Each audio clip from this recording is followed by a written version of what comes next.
They called it suicide. Not behind his back, not in whispers through closed doors, but openly, in the war room, in front of maps littered with red pins and trembling hands. If he goes through with this, one general muttered, we'll be writing letters to families by sunrise. Another shook his head and declared it the most reckless naval maneuver he had seen in 30 years of service. 12 enemy ships guarded the Strait. 12 heavily armed vessels, bristling with guns, radar locked, engines hot. And one commander, calm, composed, and unwavering, was about to steer directly into their jaws. 22 minutes later, the sea would be burning, the sky black with smoke, and those same generals would struggle to understand how the impossible had just happened. The operation had been briefed 3 times in a single night. Charts were unfolded and refolded until their edges frayed. The narrow channel between jagged cliffs was known for treacherous currents. The enemy fleet had positioned itself in a crescent formation, overlapping fields of fire, their artillery calibrated for maximum devastation. Every projection showed the same outcome: annihilation. Conventional strategy dictated retreat, or at best, a long-range engagement from a safer distance. But he had no interest in conventional strategy.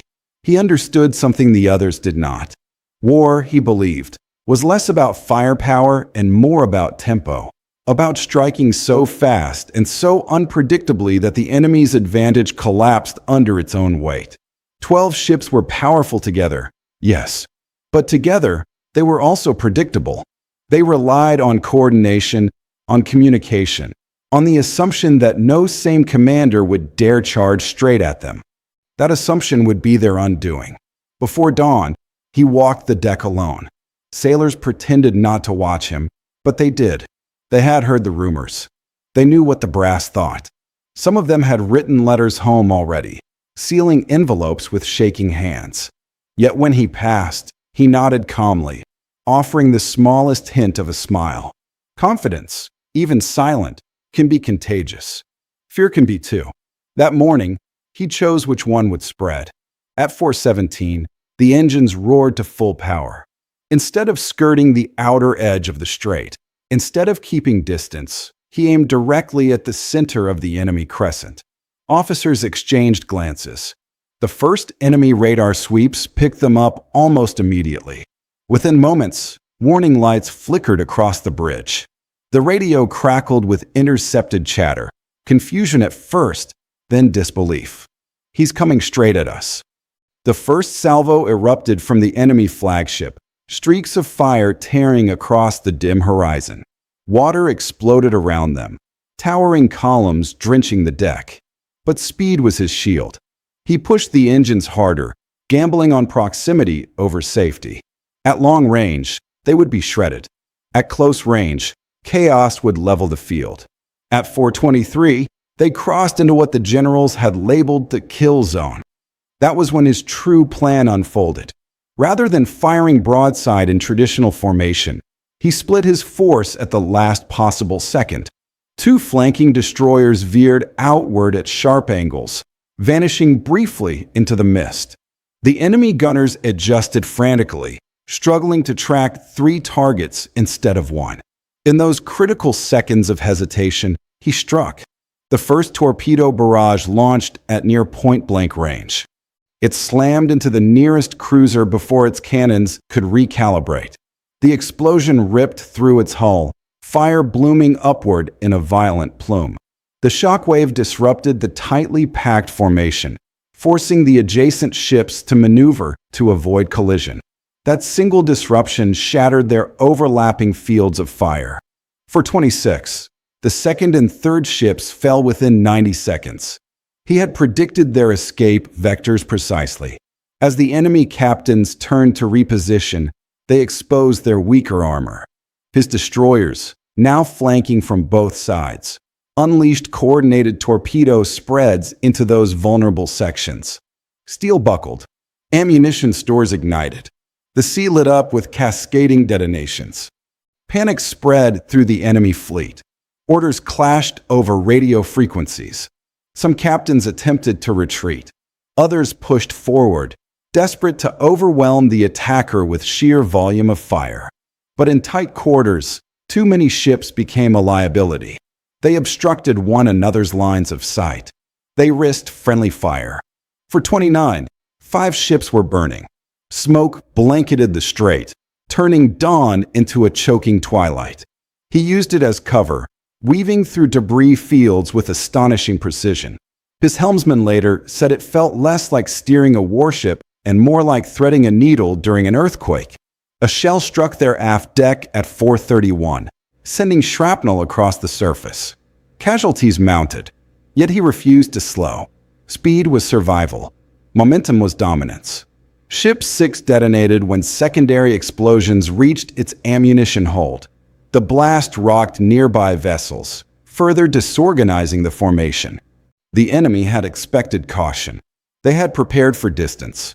They had rehearsed for conventional tactics. What they had not prepared for was audacity, weaponized with mathematical precision. For 34, 8 ships disabled or sinking. By now, the generals observing from distant command stations were silent. What they had labeled tactical suicide was unfolding as something entirely different, a masterclass in controlled aggression. The final phase was the most dangerous. The remaining ships, realizing the scale of disaster, attempted a coordinated counterattack. 3 vessels converged from different angles, intending to trap him between crossfires. It was the very scenario critics had warned about. He did not retreat. Instead, he accelerated straight toward the smallest gap between them. At 4:36, he ordered simultaneous torpedo launches from port and starboard while initiating a hard turn that defied standard naval doctrine. The maneuver brought them within breathtaking proximity of the nearest destroyer, close enough for sailors to see faces on the opposing deck. The torpedoes struck 2 ships almost simultaneously. The third attempted evasive action, but collided with drifting wreckage from an earlier explosion. That hesitation costed everything.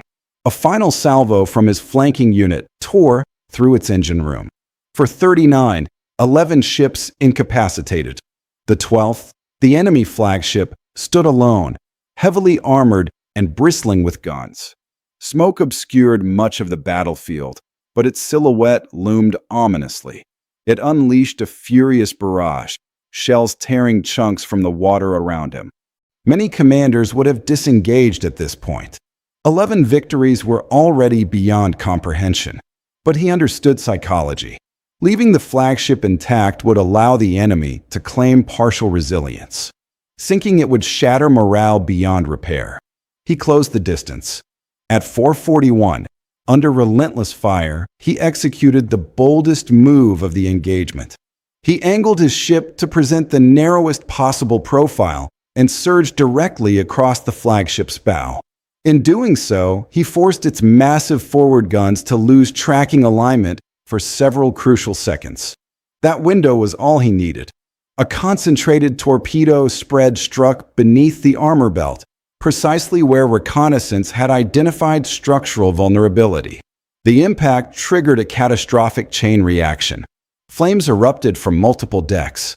The flagship listed sharply to port. At 4:43, 22 minutes after entering the Strait, the 12th ship began to sink. Silence followed. Not immediate silence, but the stunned quiet that descends when disbelief overtakes fear. Debris floated across oil-slicked water. Smoke curled upward in heavy spirals. Survivors clung to wreckage. The once impenetrable Crescent Formation had been reduced to a graveyard of steel. Back in the command room, the generals who had condemned the plan stood frozen before their maps. 12 red pins that had seemed immovable were now irrelevant. One of them reportedly whispered, "How?" The answer lay not in recklessness, but in preparation. Months earlier, he had studied the enemy's communication protocols, their response times, their preferred engagement distances. He had drilled his crew relentlessly in high-speed maneuvers through confined waters. He had rehearsed split-second coordination until it became instinct. What appeared suicidal from the outside was, in reality, a gamble calculated down to the minute. The psychological impact rippled far beyond the battlefield. Enemy forces in neighboring regions hesitated. Supply convoys rerouted. Command structures questioned their assumptions. A single 22-minute engagement reshaped strategic balance for months. But victory came at cost. His own ship bore scars, burned plating, shattered railings, wounded sailors carried below deck. He visited each medical station personally, speaking quietly to the injured. To them, he did not speak of glory. He spoke of precision, teamwork, and courage under fire. Reporters later tried to mythologize him. They painted him as fearless, almost reckless. They quoted the generals who had called his tactics suicidal. Headlines framed the battle as a miracle. He rejected that narrative. It was never about dying bravely, he told one interviewer years later. It was about moving faster than fear. Historians would dissect the engagement endlessly. Naval academies would incorporate the maneuver into advanced strategy courses. Analysts would debate whether such a tactic could ever be replicated in the age of advanced surveillance and guided missiles. But beneath the analysis lay a simpler truth. War rewards those who understand perception. The enemy saw confidence and mistook it for madness. They saw speed and misjudged it as desperation. They saw a direct charge and assumed incompetence. In reality, they were witnessing controlled chaos, a deliberate effort to overwhelm decision-making cycles. In modern terms, it would later be described as compressing the enemy's reaction window beyond functional capacity.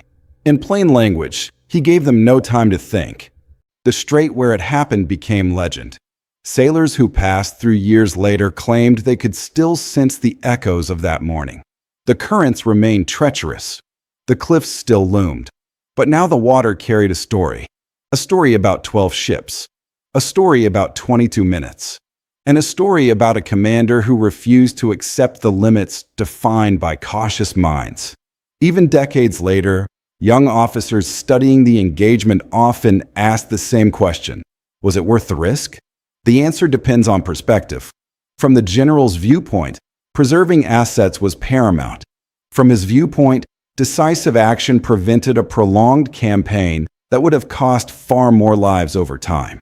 Leadership, at its core, often demands stepping into spaces others deem too dangerous.